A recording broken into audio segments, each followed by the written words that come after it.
যৌবনকালের আমল আল্লাহর কাছে বেশি পছন্দ। ওই যুবকটাই বড় বড় ভেরি ইন্টেলিজেন্ট, ওই যুবকটাই ভেরি ক্লেভার। বলে হুজুর কোন যুবকটা? যে যুবকটা দুনিয়ার কাজের সময় দুনিয়ার কাজ করে, পড়ার সময় পড়ে, খাওয়ার সময় খায়, ঘুমের সময় ঘুমায়, আবার মাঝে মাঝে বাবা মার রুমে গিয়ে বাবা মাকে সেবা দেয়। আজকে তোমরা যুবক যারা এসেছো, তোমাদের জন্য বড় হলো এই মাহফিল। শিক্ষা নিয়ে নাও। আজকে জান্নাতের বাগানের চারপাশে রহমতের ফেরেশতারা আমার আল্লাহ ডেকে প্রশ্ন করে, ও ফেরেশতারা তোমাদের এখানে কাজ কি? আল্লাহ তোমার বান্দাগুলো এমন ভাবে জিকির করতেছে, তাদেরকে অভিনন্দন জানানোর জন্য চলে এসেছি। আমার আল্লাহ ডেকে ডেকে বলে, ও ফেরেশতারা তোমরাই তো বলেছিলে রে আমার বান্দাগুলো আমার হুকুম মানবে না, আজকে তোমরাই আমার বান্দার প্রশংসা করছো। জোরে জোরে বলুন না সুবহানাল্লাহ। যুবক তোমরা শিখে যাও, তোমরা তো মূলত আসছো মাহফিলে, কিন্তু আসলে তোমাদের হাঁটা মাহফিলে নয়, তোমাদের হাঁটা হলো আল্লাহর দিকে। আপনারা আসছেন, আমরা আসছি কোথায়? মাহফিলে। আর কিছু লাগতো না। আমরা আসছি কোন দিকে? মাহফিলের দিকে। মূলত আমাদের পথ চলা হলো আল্লাহর দিকে। আমরা আল্লাহর জন্য আসছি না? কথা বলেন না কেন? বন্ধু তোমরা একটা ছোট্ট হাদিস আমি শোনাই, শোনো। তোমাদের দাম, তোমাদের মর্যাদা কত বেড়ে গেছে, তোমাদের কত কাছে তোমাদের আল্লাহ চলে আসছে। আমার দিকে তাকাও। হযরত আবু হুরায়রা রাদিয়াল্লাহু তাআলা আনহু থেকে হাদিস কানা বর্ণিত, আমার নবী, আপনার নবী, দু জাহানের বাদশা নবী, তিনি বলে দিয়েছেন, বান্দা আল্লাহ সম্পর্কে যেমন ভাবে আল্লাহ ঠিক বান্দার কাছে তেমন। ওমা বুঝেন নাই আপনারা? মানে আপনি আপনার মালিক মনে করবেন, ঠিক আপনার মালিক আপনার সাথে সব সময় তেমনই হবে। বলে হুজুর কেমন? বলে জাস্ট এক্সাম্পল দেন। এক্সাম্পল হলো, আজকে অনেকেই মনে মনে ভাবতেছে, আমারে হয়তো অনলাইনে আলোচনা শুনে এমন অনেকে আছে যে আমার পছন্দের হুজুর আজকে আসবে আমার এলাকায়, আমি আজকে যাই রে, আমি যেন মাহফিল থেকে ফেরার পথে নিষ্পাপ হয়ে বের হতে পারি। এমন কঠিন বিশ্বাস নিয়ে যদি কেউ এসে থাকেন, সত্যি আমার আল্লাহ আপনার গুনাহ মাফ করে দিবে। কারণ আপনি ভেবেছেন আল্লাহ এমন, ঠিক আপনার সাথে আল্লাহর আচরণটা হবে কেমন? আরো মজা আছে। এ হাদিসের একটুখানি বললাম। বন্ধু পরের জায়গাটা দিক দেখান। শিক্ষা কত বড় জিনিস। শিক্ষা অর্জন করলে আপনার জীবনে কোনো অন্ধকার থাকবে না, যদি সেই শিক্ষাটা হয় সুশিক্ষা। বন্ধু আমার নবীজি বলে দিয়েছেন, কেউ যদি আল্লাহর জিকির করার জন্য 1 বিঘা পরিমাণ আল্লাহর দিকে এগিয়ে যায়, আল্লাহ আল্লাহর বান্দার দিকে 1 গজ পরিমাণ এগিয়ে আসে। এটা বুখারী শরীফের হাদিস। আমার রাসূল বলেছেন, কেউ যদি আল্লাহর জিকির করার জন্য আল্লাহর দিকে 1 হাত পরিমাণে এগিয়ে যায়, আমার আল্লাহ, আমার রাসূল কথা দিয়েছে, আমার আল্লাহ ওই বান্দার দিকে 2 হাত পরিমাণে এগিয়ে আসে। সুবহানাল্লাহ। আমার নবীজি বলেছে, ও তোমরা গ্রামের আমার ভাই, আমার বাবা, আমার বিশেষ করে যুবক যুবক বন্ধুরা, তোমাদেরকে বলছি, আমার মা বোনদেরকে বলছি, হৃদয় খুলে শোনো। আজকে কোনো কাজকর্ম করো না। এই মুহূর্তে আমি কিছুক্ষণের মধ্যে আলোচনাটা বন্ধ করে দেব। হয়তোবা হতে পারে এই আলোচনা তোমার জীবনের শেষ আলোচনা, অথবা হইতে পারে এই আজকের এই মাহফিল তোমার কাল কিয়ামতের দিন নাজাতের উসিলা। হতে কি পারে কি পারে না? এই জন্য বলছি রে যুবক, আমার নবীজি বলেছেন, কেউ যদি জিকির করার জন্য আল্লাহর দিকে হেঁটে হেঁটে আসে, আমার আল্লাহ রাসূলকে ডেকে বলল, হাবিব আপনি জানিয়ে দেন আমার বান্দাগুলো আমি আল্লাহর দিকে জিকির করার জন্য হেঁটে হেঁটে আসে, আমি আল্লাহ কথা দিলাম আমি আমার ওই বান্দার দিকে দৌড়ে আসি। জোরে জোরে বলেন না সুবহানাল্লাহ। বন্ধুরি আমার, আমরা নরমাল একটা জলসায় বসেছি, ঠিক কিনা বলেন? এই জলসাটা অতীব নরমাল, ঠিক কিনা বলেন? বলে হুজুর কেন বললেন? কারণ আমি হাদিস শরীফের ভাষাটা জানতে পেরেছি। আমার রাসূল বলে দিয়েছেন, কেউ যদি পৃথিবীর কোন নরমাল জলসায় বসে বসে মাওলার জিকির করে, আমার আল্লাহ তার চাইতে উত্তম জলসায় আল্লাহর বান্দার জিকির করে। এই মুহূর্তে যদি আপনাকে কেউ প্রশ্ন করে বলে, হুজুর আপনাকে যদি কেউ কষ্ট করে, আব্দুর রহিম তুমি তো বসে বসে জিকির করছো, তুমি কি বলতে পারবা তোমার আল্লাহ এখন কি করে? তুমি সঙ্গে সঙ্গে বলে দিবে, হ্যাঁ হ্যাঁ আমি কনফিডেন্সলি বলতে পারবো, আমি আমার আত্মবিশ্বাসের সাথে বলতে পারবো, আমি আমার মাওলার জিকির করেছি, আমার মাওলাও আমার জিকির করে। কারণ আমার আল্লাহ বলেছেন, ফাযকুরুনি আযকুরুকুম, আমার আল্লাহ বলেছেন, remember me then I will remember you, আমার আল্লাহ বলেছেন তোমরা আমাকে স্মরণ করো, আমি তোমাদেরকে স্মরণ করব। জোরে জোরে কন্যা সুবহানাল্লাহ। সুবহানাল্লাহ। এই যে জিকির সম্পর্কে জেনে গেলেন, তো কালকে থেকে আমল করতে মন চাইবে না? বলে হুজুর জিকিরটা কি? এই শিক্ষাটা আপনাকে নিতে হবে। সুবহানাল্লাহ বলেছেন জিকির, আলহামদুলিল্লাহ বলেছেন জিকির, লা ইলাহা ইল্লাল্লাহ বলেছেন জিকির, আল্লাহু আকবার বলেছেন এটাও জিকির, কাউকে ভালো কাজে ডেকেছেন এটাও জিকির, কাউকে মন্দ কাজ করতে দেখি আপনি থামিয়ে দিয়েছেন, থামিয়ে দেওয়ার চেষ্টা করেছেন ওটাও জিকির, আপনি নামাজে দাঁড়িয়েছেন ওটাও জিকির। বন্ধুরে আমার, হজে গেছেন সেটাও জিকির, কারণ হজ হলো জিকিরের জুলুস। যেই আমলটা বিভিন্ন জায়গা পরিদর্শন করে করা হয় ওটাকে বলা হয় জিকিরের জুলুস, আর যে আমল একই জায়গায় দাঁড়িয়ে বসে সম্পূর্ণ করা হয় ওটাকে বলা হয় জিকিরের জলসা। জোরে জোরে বলেন না সুবহানাল্লাহ। বন্ধুরে আমার, আমি আপনাদেরকে হাত তুলতে বলেছিলাম যে আজকের এই মাহফিলে এসে শিক্ষা অর্জন করতে কে এসেছেন? আপনারা সবাই হাত তুলেছেন, দুই একজন হাত উঠায় নাই। কেন উঠায় নাই জানি না। বন্ধু আমার দিকে তাকান, হাদিস শরীফের দিকে নজর দিয়ে চাইয়া দেখলাম আপনারা আমার প্রাণের নবী রাহমাতাল লিল আলামিন নবী তিনি বলে দিয়েছেন, একটা ব্যক্তি দিন অর্জন করার জন্য সে কি করলো? ঘর থেকে বের হলো। কি হলো? ঘর থেকে বের হলো অথবা রাস্তা অতিক্রম করলো। আমার নবী যে বলেছে, উম্মত তোমরা সবাই শোনো, তুমি যতক্ষণ না পর্যন্ত তুমি তোমার গন্তব্যে তুমি তোমার ঘরে না ফিরবে ততক্ষণ পর্যন্ত তুমি আল্লাহর রাস্তায় নিয়োজিত আছো। জোরে জোরে বলুন না সুবহানাল্লাহ, আর জোরে বলুন না সুবহানাল্লাহ। তাহলে এটা মজার কিনা? আরো জোরে বলেন না মজার কিনা? বন্ধুরে আমার, মানুষ মরে গেলে সব কিছুর দরজা বন্ধ হয়ে যায়, কিন্তু তিনটা জিনিস বন্ধ হয় না। সদকে জারিয়া, ঠিক কিনা বলেন? একটা হলো চলমান দান, কথা বলে না কেন? আরেকটা হলো দিনের শিক্ষা, যেমন আপনাদের মাদ্রাসা আসেনি, এটা যুগের পর যুগ, যুগের পর যুগ বেঁচে থাকবে কিনা? এই আমল কোনোদিন বন্ধ হবে না। আরেকটা হলো বন্ধু আপনার নেক সন্তান। নেক সন্তান কখন হয়? যখন সে নেক শিক্ষা অর্জন করতে পারে। আমার কথা বলে না? সঠিক শিক্ষা অর্জন করতে পারলেই তো সে নেক আমল করে। শিক্ষা অর্জন করতে না পারলে কি পারে? কথা বলে না পারে। তাহলে আপনাকে কি করা উচিত? বন্ধুরে আমার, সঠিক শিক্ষা অর্জন করা আপনার দরকার আছে না নাই? আরো জোরে বলেন। আমি আপনাদেরকে বলি বন্ধু, এই যে আলেমদের দাম এত কেন বেশি? আলেমরা কেন নবীর বংশধর, নবীর ওয়ারিস? কেন রে নবীরা? ও বন্ধু, আলেমদের সিনায় সঠিক শিক্ষা আছে কোরআন এবং হাদিসের। আপনাদেরকে বলি, আল্লাহ কোরআনে বলেছেন, ইন্নামা ইয়াখশাল্লাহা মিন ইবাদিহিল উলামা। এই পৃথিবীর বুকে যত মানুষ আছে, সকল মানুষের মধ্যে একমাত্র আলেমরা আল্লাহকে ভয় করে। জোরে জোরে কন্না সুবহানাল্লাহ।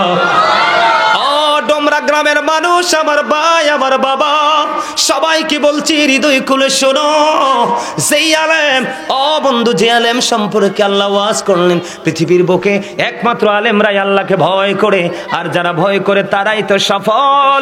তুমি যদি তোমার জীবনে শিক্ষাটা একবার অর্জন করতে পারো যে আমার জীবনে কিছু করতে পারি বা না পারি, আমি হক্কানি আলেমদের সাথে প্রেমের ডোরি লাগাবো। আল্লাহ বলেছে, যুবক তোমার কোনো টেনশন করতে হবে না। আল্লাহ বলেছেন, join with my dear people, come to my paradise. আল্লাহ বলেছেন, আমার প্রিয় লোকেদের সাথে যুক্ত হও, আমার জান্নাতে চলে আসো। তাহলে শিক্ষার গুরুত্ব আছে না নাই? আরো জোরে বলেন না, আরো জোরে। বন্ধুরে আমার, আপনি শিক্ষা অর্জন করতে বাড়ালেন, ও বন্ধু, অথবা শিক্ষা অর্জন করলেন, জোরে জোরে কোন শিক্ষা অর্জন করলে মানুষ কি করে? শিক্ষা দেয় কি দেয় না? আরো জোরে বলেন।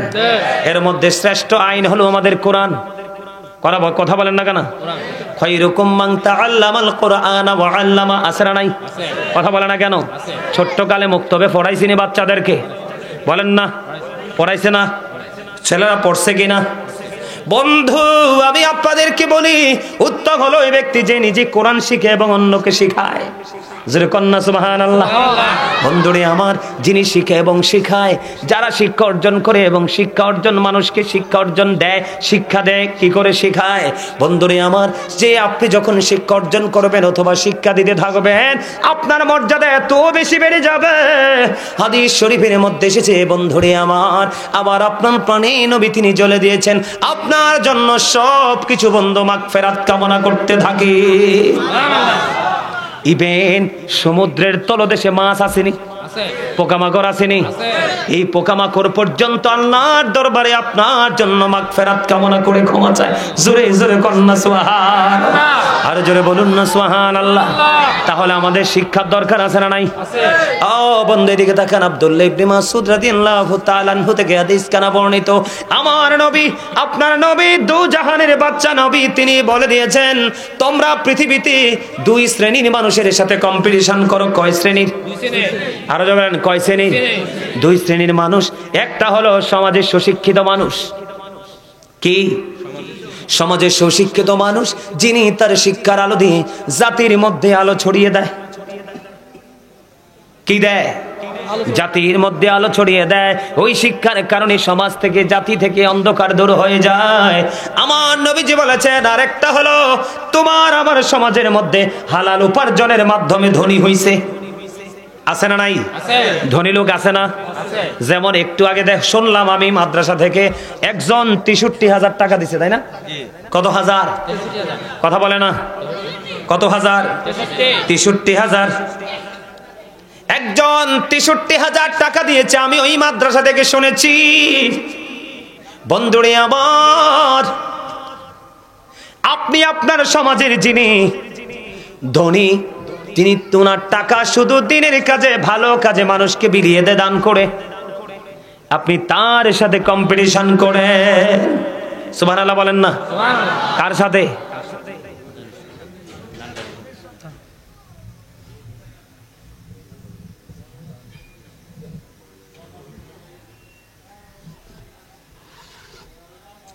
আমার কথা বুঝতে পারছেন? দুই শ্রেণীর, কিন্তু আমরা দুই শ্রেণীর ধারে কাছেও নাই, ঠিক না বলেন? কি কি একটা গজল গাইতে মানে আপনার গজল গাইলে হাদিয়া দিয়ে দান লাগবে? আচ্ছা, হাদিয়া দিত না? দিব? ডরান কে? তো আমার যখন কেউ গজলের কথা কয় তখন আমি বলি হাদিয়া লাগবে। হাদিয়া বলার মানে হচ্ছে আপনার কি পরীক্ষা। কারণ গজল শুধু এই যুগের মানুষ গায় না। হাদিস শরীফে আসছে, হাসান ইবনে সাবিত রাদিয়াল্লাহু তাআলা আনহু মসজিদে নববীর মিম্বরে দাঁড়িয়ে দাঁড়িয়ে কুফরিকে নিন্দা করে নবীজির শানকে বৃদ্ধি করে নাত পরিবেশন করেছিলেন। তখন আমার নবী খুশি হয়ে বলেছিলেন, আল্লাহ হাসান ইবনে সাবিতকে রুহুল কুদ্দুসের মাধ্যমে সাহায্য করো। সুবহানাল্লাহ। আপনারা কি গজল পছন্দ করেন? সবাই কে কে পছন্দ করে?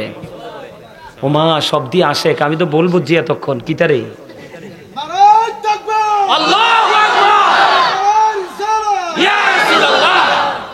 আরে আরেক পাগলা দিয়ে এনে বইছি, এদের দেখলে বোঝার উপায় নাই যে এদের সিনায় প্রেম আছে। আলহামদুলিল্লাহ বলেন। আলহামদুলিল্লাহ। প্রেমিকরা এমনই হয়। হাবশির বেলাল একবারে কালো ছিল। বন্ধু আমার দিকে তাকান, শিখতেছেন নি আপনারা আমার ওয়াজ? শিখতেছেন? তাহলে দুনিয়াতে কয় শ্রেণীর মানুষের সাথে আমরা কম্পিটিশন করব? দুই শ্রেণীর মানুষের সাথে পাল্লা দিব। আমার আপনার প্রাণে নবী বলে দিয়েছে, একজন হলো হালাল পথ উপার্জন করে ধনী হলো এবং আল্লাহর পথে সে কন্টিনিউ দান করে, আল্লাহর সন্তুষ্টির জন্য দান করে। আরেকজন হলো সুশিক্ষায় শিক্ষিত, নষ্ট শিক্ষা না, সুশিক্ষায় শিক্ষিত, যার শিক্ষার ছোঁয়া লাগলেই অন্ধকার দূর হয়ে আলো আসে। সুবহানাল্লাহ বলে। এই দুইটা শিক্ষা, দুইটা পার্সনের সাথে তোমরা কি করো? কম্পিটিশন করো। এখন আমরা এই দুই শিক্ষার ধারে কাছেও নাই। কথা বলেন না? এই দুই শিক্ষার কাছে কি আমরা আছি? কেন নাই? ওই যে আমাদের শিক্ষা নাই। কে নাই? আমাদের দেশে অনেক সময় মাহফিলে দেখবেন, যদি কালেকশনের কথা কয় অনেকে উঠতে আস্তে করে পালায়া যায়, আছে না? কিন্তু ওই বোকায় জানে না, ওই যে শিক্ষা নাই, ওই বোকা জানে না কোরআন শরীফ থাকলে একটা ভালো ছিল। যাক, নাইজন সমস্যা নেই, সূরা বাকারাটা খুললেই দেখবেন, আল্লাযীনা ইউমিনুনা বিল গায়বি ওয়া ইউকিমুনাস সালাতা ওয়া মিম্মা রাযাকনাহুম ইউনফিকুন। আল্লাহু আকবার। আল্লাহ বলেছেন সাবধানে ওরাই, মুমিন ওরাই, ইমানদার ওরাই কারা? যারা অদৃশ্য বিশ্বাস করে, সালাত কায়েম করে, ওয়া মিম্মা রাযাকনাহুম ইউনফিকুন। আমার আল্লাহ বলে দিয়েছে, কিছু বলবেন? আপনি এমনি আমার মাহফিল চলাকালীন কেউ এমনি চাইলে আমি ডরাই, বুঝেন না? ডরাই কি রে? হুট করে না কইব হুজুর শেষ করে দেন, আর নাহলে হুট করে না লিখে দিব হুজুর এটা চলতো নোয়াজ আর একটা করেন, এই ডিস্টার্ব, এই জন্য আমি ডরাই। রাস্তা দিকে ব্লক টক হয়ে যায়। কি আল্লাহ বলেছেন ওমিম্মা রাযাকনাহুম ইউনফিকুন, আল্লাহ রাব্বুল আলামিন বলে দিয়েছে আপনাকে আমাকে যে আল্লাহ দৌলত দিয়েছে, সম্পদ দিয়েছে, তা থেকে যদি আপনি কি করতে পারেন, দান করতে পারেন, তাহলে আপনি সচ্চা ঈমানদার। বিশ্বাসও করতে হবে, নামাজও করতে হবে, দানও করতে হবে। কথা বলে না, কি করতে হবে? এদিক তাকান, কি করতে হবে? ওমা হেতারা ডরাইতেছে, হুজুর একজনে দিয়ে কালেকশন করে গেছে, আয়াবাড়া নিয়ে আর দড়ি কই বইয়ে আয় দৈত্যান্ন, আয় ধরার লাই আইছি, নাই সারার লাই আইছি। কথা বলেন না কেন? এদিকে তাকান, এই যেহেতু প্রসঙ্গটা আসছে এই জন্য একটু বলি আর কি। বোন এদিকে তাকান, নবীজির একজন সাহাবী অসুস্থ হয়ে গেল। নবীজি ওই সাহাবীকে দেখতে গেল। নবীজি যখন ওই সাহাবীকে দেখতে গেল, দেখতে যাওয়ার পর ওই সাহাবী একটা ডাক দিলেন, ইয়া রাসূলুল্লাহ, ইয়া হাবিবাল্লাহ, নবী গো, আমার যে সম্পত্তি আছে সব আমি আল্লাহর পথে কুরবানি দান করে দিব। নবীজি বললেন না। শিক্ষা এই জন্য আপনার জীবনে কত গুরুত্বপূর্ণ জিনিস। আমার নবীজিকে বললেন, নবী গো, আমি সব দান করে দিব। নবীজি বললেন না। ইয়া রাসূলুল্লাহ, আমি অর্ধেক দান করব। নবীজি তাও বললেন না। ইয়া রাসূলুল্লাহ, তাহলে 1/3, তার মানে 3/1 নবীজি বললেন, হ্যাঁ তুমি এটা করতে পারো। দেখেন আমাদের ইসলাম কত সুন্দর, ও বন্ধু কত সফট। এখন আপনি আমাকে প্রশ্ন করতে পারেন, হুজুর নবীজিকে বললেন পুরোটা, নবীজি বললেন না। নবীজিকে বললেন অর্ধেকটা, নবীজি বললেন না।